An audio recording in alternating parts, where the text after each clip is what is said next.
recuperador a la salida del filtro deshidratador. Conecte la manguera amarilla del manifold a la entrada del separador de aceite. Conecte dos válvulas pinche, una junto al tubo de evacuación y la otra junto al caño del proceso del compresor, sin agujerear los mismos. Conecte la manguera roja del manifold a la válvula pinche ubicada en el caño de evacuación. Conecte la manguera azul a la válvula del tubo del proceso de compresor. Después de realizar todas las conexiones, agujeree el sistema de refrigeración. Abra las válvulas del manifold en el siguiente orden. Primero la roja del lado de alta, luego la azul del lado de baja. Verifique que tanto el manifold como el manovacuómetro tengan presión.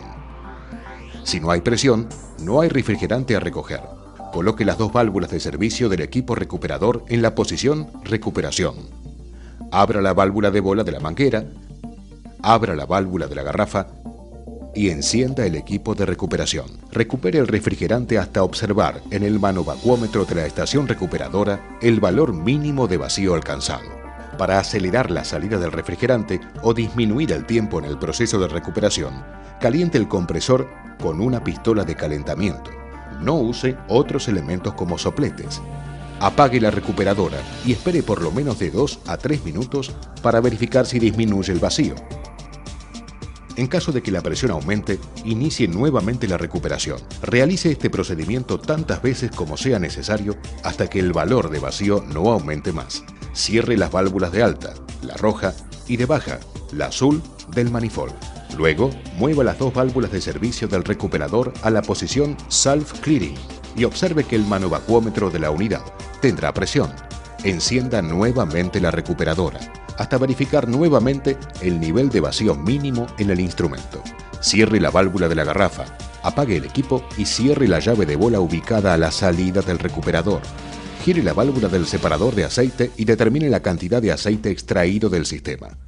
Esta cantidad de aceite extraída deberá ser reintegrada nuevamente al sistema con aceite nuevo. Por último, desconecte todas las mangueras. A continuación, haremos algunos comentarios y recomendaciones de importancia para el proceso de recuperado.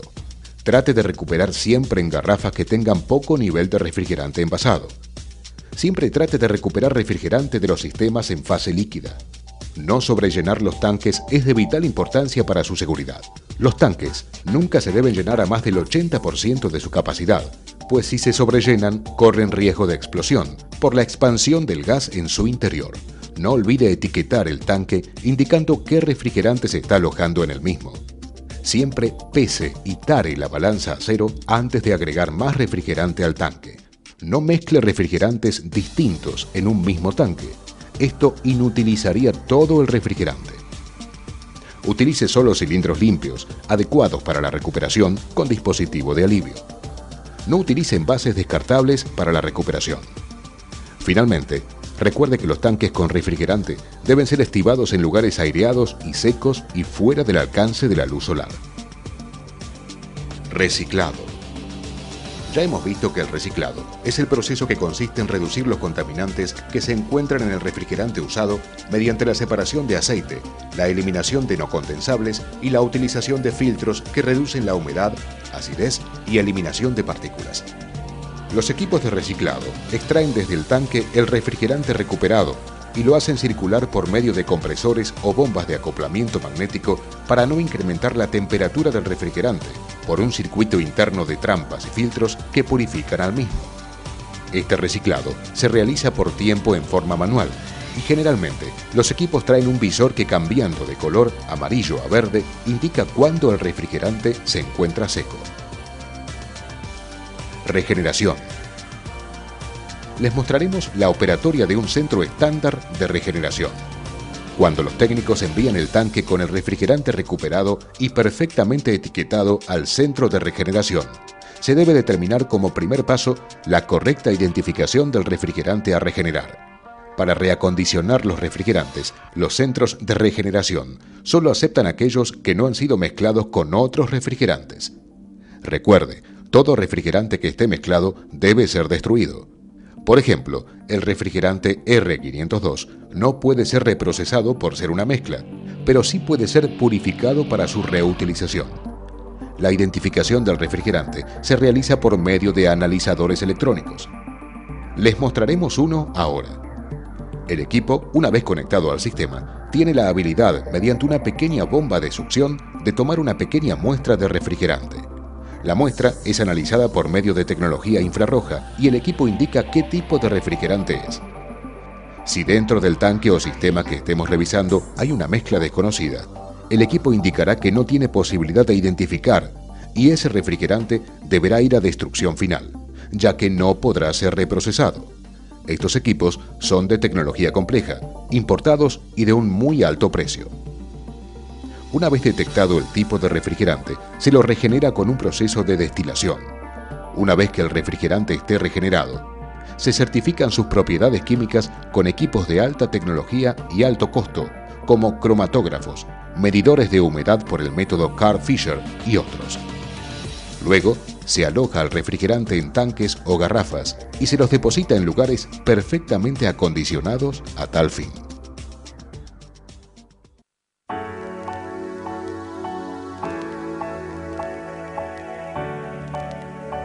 Ahora, nos referiremos a la limpieza y al procedimiento de vacío del sistema previo a su recarga.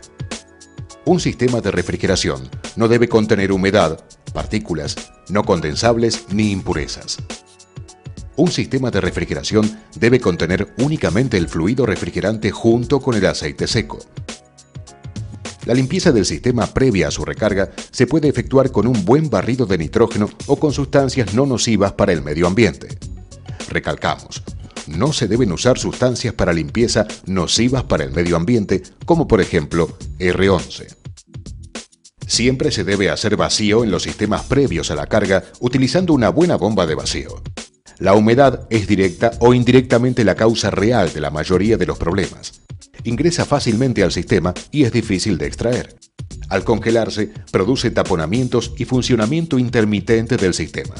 Al combinarse humedad y refrigerante, se producen ácidos que dañan los componentes del sistema. A mayor temperatura, el proceso de corrosión ácida se acelera.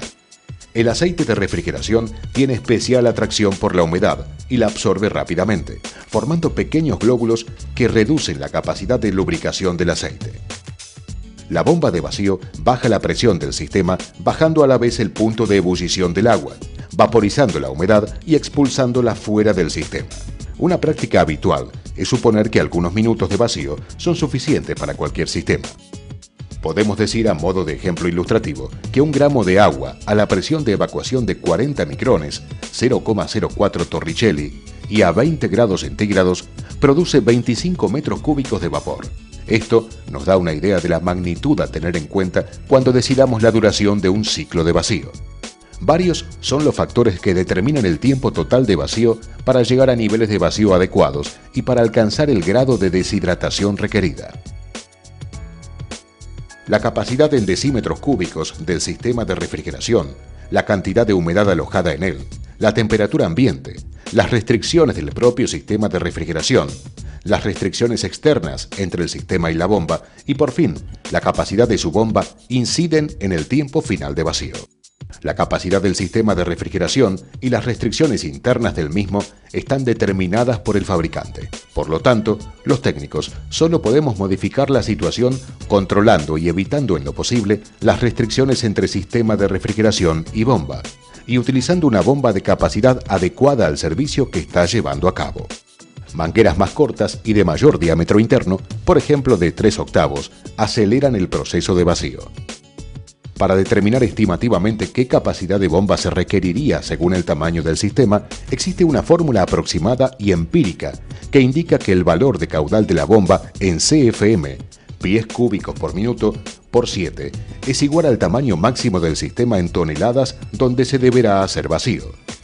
Si tengo un sistema de 30 toneladas dividido 7, debería usar una bomba con un caudal estimativo de 4 a 4,5 CFM.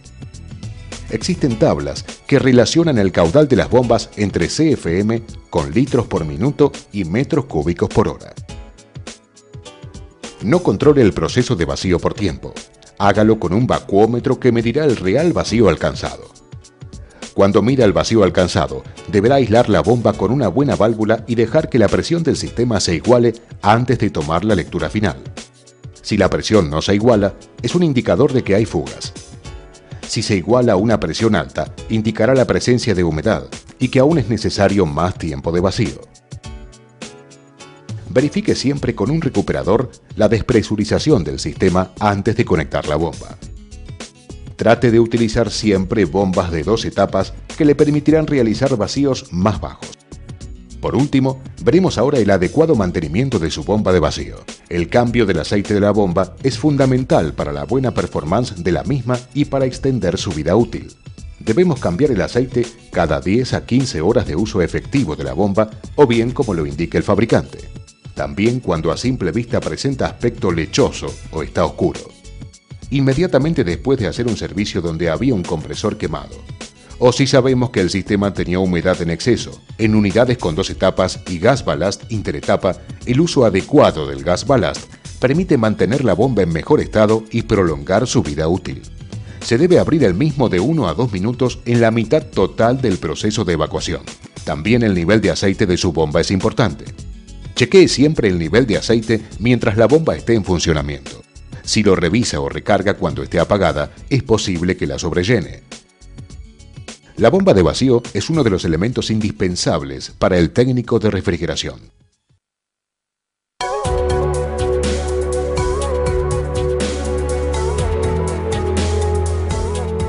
Carga del sistema. Después de haber hecho vacío en el sistema, estamos en condiciones de cargar. Como vamos a trabajar con refrigerantes y elementos a presión, debemos recordar utilizar elementos de seguridad adecuados, como antiparras y guantes. En referencia a la carga de refrigerante en el sistema frigorífico, se debe leer detenidamente la etiqueta de los sistemas para saber cuál es el refrigerante indicado y la cantidad de carga requerida. Como el R12 es cada vez más difícil de encontrar y su precio comienza a ser más elevado que otras opciones, adjuntamos aquí una tabla de refrigerantes alternativos que puede ser de utilidad para realizar retrofit en diferentes productos. Se debe tener muy en cuenta que cargas insuficientes causan pérdida de rendimiento y desperdicio de energía eléctrica. El exceso de carga provoca presión de descarga elevada. Con el aumento de las presiones, aumenta el esfuerzo del motor que se calienta más y aumenta la temperatura del fluido comprimido. Con la elevación de las temperaturas del compresor, el aceite lubricante puede carbonizar en los puntos más calientes, que son las válvulas de succión y descarga. El depósito de esta carbonización no permite el funcionamiento correcto de las válvulas, causando pérdida de compresión y por ende de la eficiencia del compresor. Después de repasar todas estas calamidades originadas por cargas incorrectas del sistema, debemos ser conscientes de la enorme importancia que tiene el cargar en la forma más exacta posible. También es importante no efectuar recargas parciales sin antes detectar las fugas y repararlas. La recarga parcial no soluciona el problema de base que es la fuga del refrigerante. La fuga hace que al poco tiempo el sistema vuelva a fallar y además estamos permitiendo que siga escapando refrigerante al medio ambiente. Varios instrumentos de dosificación y carga pueden ser usados, cilindros graduados y balanzas de carga automáticas o manuales. En el área de service es habitual realizar la carga controlando la presión del circuito con el manifold, tocando el caño de retorno o midiendo el consumo del compresor utilizando una pinza amperométrica. Tenga cuidado al cargar por retorno o por presión. Las cargas pueden ser imprecisas porque varían con la temperatura ambiente. Pequeños errores en las cargas en circuitos frigoríficos pequeños ocasionan grandes problemas de funcionamiento. Por lo tanto, en el área de servicio, los cilindros de carga graduados y las balanzas son los elementos más conocidos porque son portátiles y de muy sencilla operación. Veremos ahora un cilindro graduado. Este equipo posee una columna de vidrio, un cilindro graduado y un manómetro de presión. Es un elemento que se está dejando de utilizar por las siguientes causas. Es un método volumétrico, con lo cual se debe compensar siempre la presión del refrigerante antes de cargar. En cargas pequeñas podemos producir un error de paralaje importante en la lectura de la carga. Se necesita un cilindro graduado para cada tipo de refrigerante a cargar para no dejar vestigios dentro del cilindro de diferentes tipos de refrigerantes. Es por eso que el método más recomendado por su exactitud y facilidad de operación sin errores es la carga por balanza. La mayoría son programables y fáciles de operar. Solo hay que tener en cuenta el grado de exactitud de las mismas. pues hay balanzas en el mercado con 10 gramos de exactitud que sirven para cargar aire acondicionado pero no heladeras. Una